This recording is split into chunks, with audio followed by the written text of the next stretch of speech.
तस्य भगवतो अरहतो सम्मा संबुद्धस्य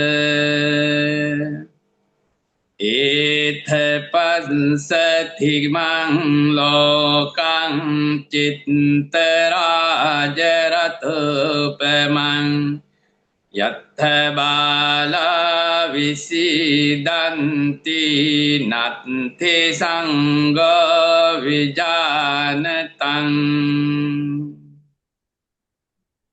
आओ इस संसार की असलियत को जानो।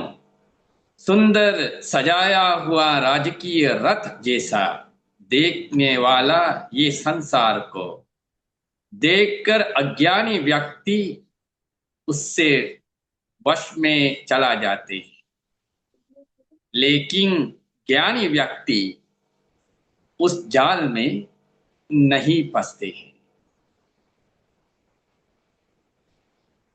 परम पूज्य महासंघ प्रिय उपासक उपासिकाएं, महाबोधि धम्म सभा में धम्म सभा की शुरुआत में धम्म चिंता के लिए इस हफ्ते में भी मुझे निमंत्रण दिया, इसीलिए इस मौका के लिए आप सभी लोगों को धन्यवाद। चलिए, एक दो सप्ताह हमको धम्म सभा में अटेंड नहीं कर पाया, क्योंकि ये सारानाथ सेंटर में धम्मचक्र पूजा का कार्य चल रहा था, तो उसमें बहुत व्यक्त थी। इसी के लिए सबसे क्षमा प्रार्थी हूँ। और इस सप्ताह से पुनः हम लोग पहले जैसा धम्म सभा में अटेंड करेंगे। हमेशा की तरह हम आप सबके समक्ष एक गाथा प्रस्तुत किया, लोकवग्ग की 5वां गाथा।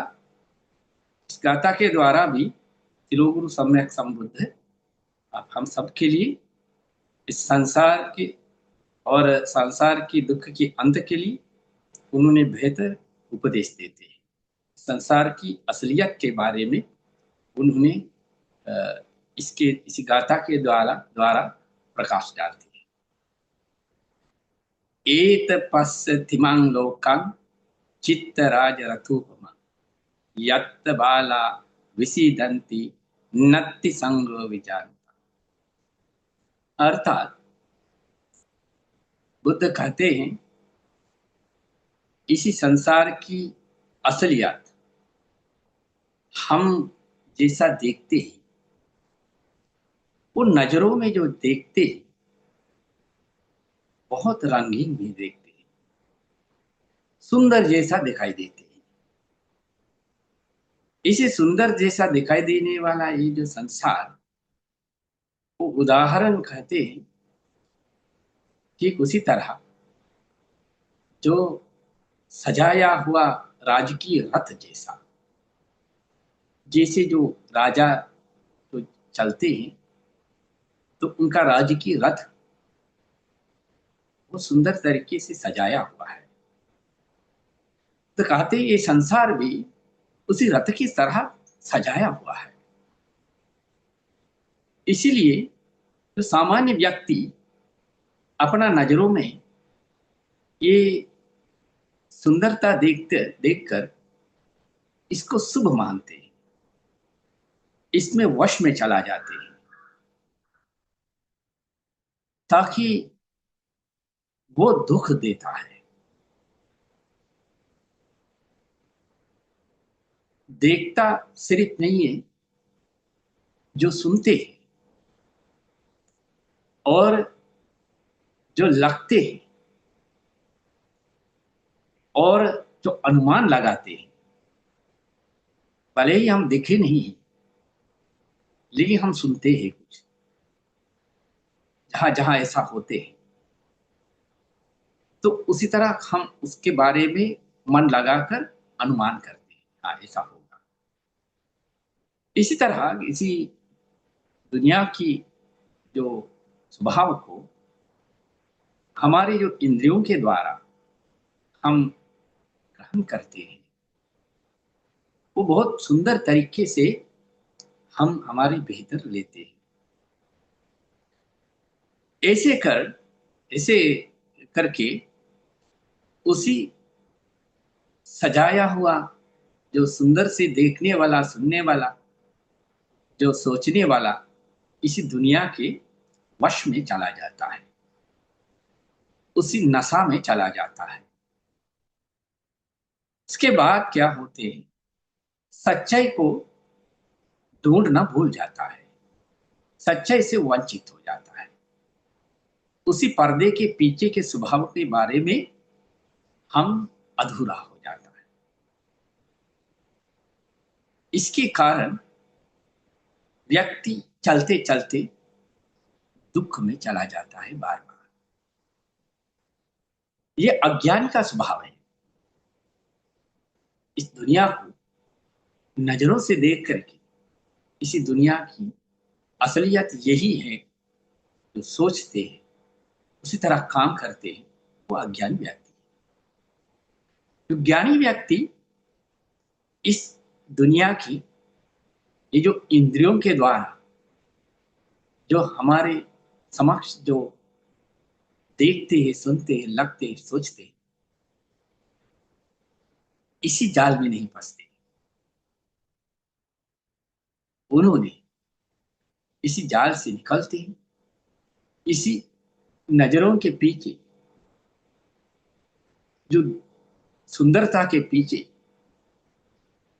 अनित्य की स्वभाव, अशुभ की स्वभाव भी जो होते हैं,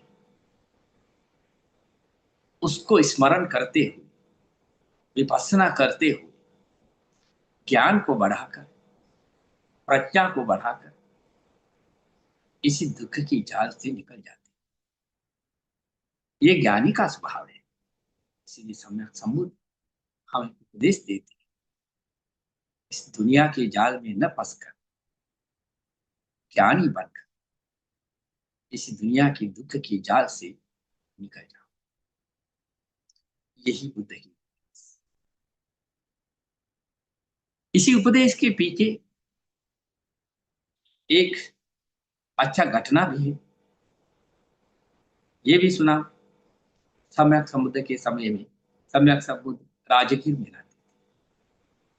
राजगीर में बिंबिसार राजा का राज्य में देश की सीमा में एक विद्रोह हुआ। उसी विद्रोह के लिए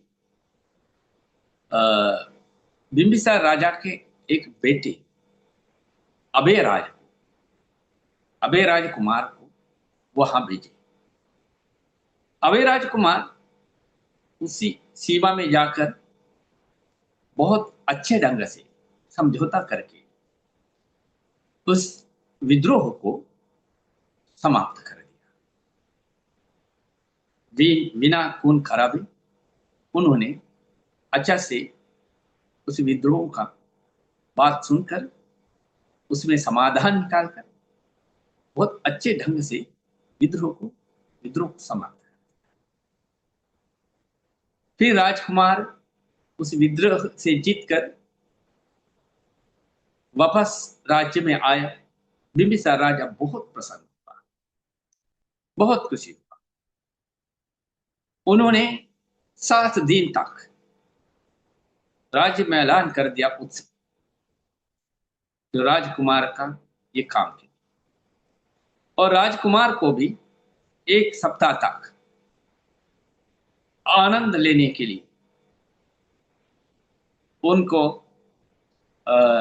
एक नर्तकियों के साथ 1 सप्ताह तक समय बिताने के लिए उनको इंतजाम कर दिया। राजकुमार भी जो राजकीय सुख संपत्ति से, भोग से उन्होंने ये 7 दिन बिता रहा है, खाते पीते, और उन्होंने नर्तन देखते अच्छा से 7 दिन बिताया। फिर आखिरी में उन्होंने राजमहल से निकलकर नदी में जा गया, तो वेलुवन उद्यान में जाकर उन्होंने स्नान कर लिया। स्नान करके दोबारा उन्होंने उद्यान में आया। उद्यान में आकर जो नर्तन देखने के लिए बैठ गया। जो नाचने वाला नर्तकी आकर के बहुत सुंदर से उन्होंने बाजा बजाते हुए, संगीत बजाते हुए, गाना गाते हुए बहुत सुंदर सा एक नाच शुरू कर दिया। लेकिन तुरंत ही वो नाचते नाचते उनका पेट में बहुत उग्र दर्द आ गया, पेन आ गया।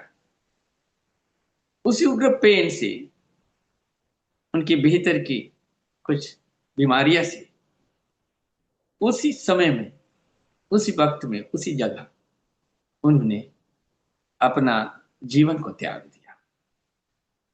राजकुमार इसी घटना को देखकर पिछले 7 दिन से आनंद में रहा। जो उनको आनंद देने वाला ये नर्तकी का इसी हालात को देख करके उन्होंने, वो राजकुमार को बहुत बड़ा झटका लगा। वो बहुत दुख हुआ। इसी संसार की स्वभाव के बारे में उनको बहुत गहराई से चोट पहुंच गया। फिर उन्होंने इसके बारे में सोचते सोचते उन्होंने रहा, तो आखिरी में किसी ने इनको मार्गदर्शन किया।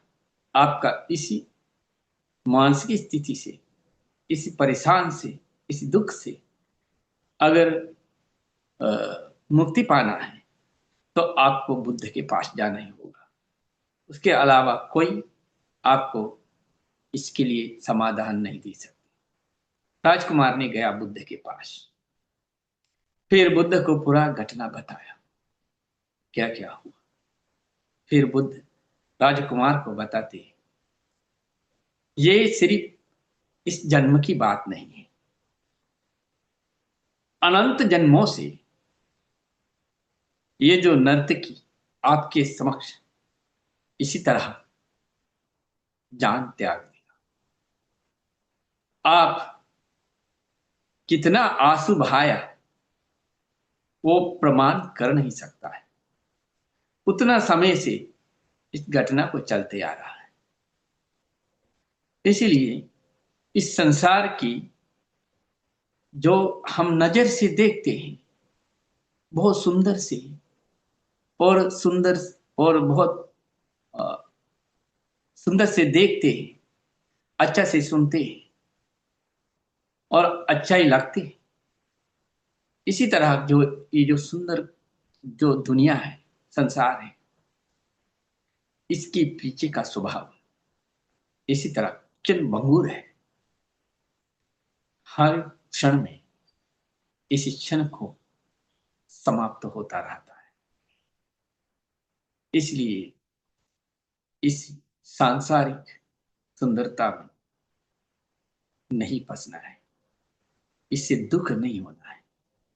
इसके पीछे का असलियत को जानकर, अनित्य की स्वभाव को जानकर उस पर मन लगा कर विपස්සना कर उसी दुख से दुख को अंत करना ही ज्ञान की ज्ञान ज्ञान व्यक्ति का काम है।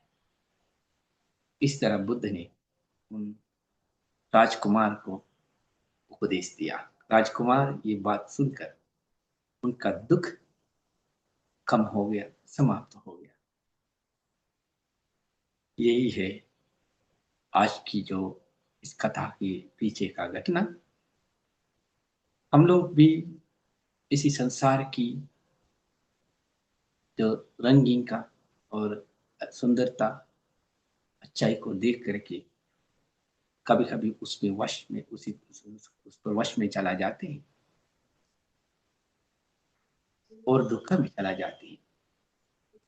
क्या ये खुद को नहीं तो मेरा जो घर परिवार, नहीं तो मेरा पड़ोसी, और मेरा देश की, दुनिया की जो भी कुछ, ये स्वभाव यही है, अनैतिक ही स्वभाव है। इसी तत्व को बेहतर समझ करके, ज्ञान से, प्रज्ञा से,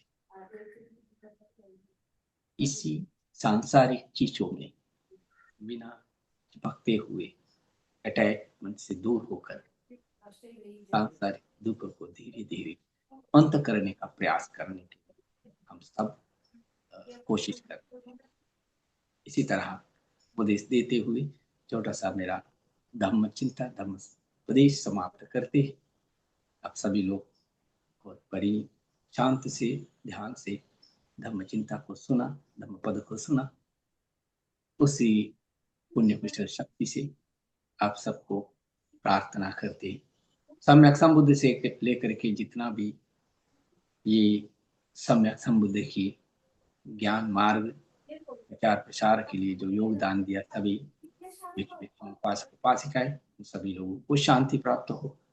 महाबोधि संस्था के संस्थापक बोधिसत्ता नगारी के धर्मपाल जी से लेकर के धर्म प्रचार प्रसार के लिए संस्था के द्वारा जो योगदान दिया, उन सभी भिक्षु भिक्षु उपासक उपासिकाएं, उन सभी लोगों को शांति प्राप्त हो। और तत्काल में हमारे महाबोधि संस्था के महासचिव परम पूज्य शिवली बंत जी से लेकर के और इसी धम्म सभा को अभी लंबी समय तक अखंड इसको करने के लेके आने के लिए जो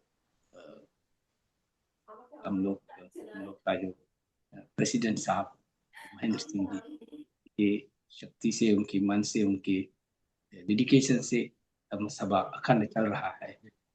इसीलिए उन सभी लोगों को प्रार्थना करते आप सब घर परिवार स्वस्थ रहें, सुखी रहें, आप सबको कल्याण होगा। और सम्यक संबुद्ध की महाकरुणा शक्ति, महाशील शक्ति और महाज्ञान शक्ति से अब हम सब इस संसार की दुख अंत करके सबको सुख प्राप्त होगा करके सबको आशीर्वाद करें।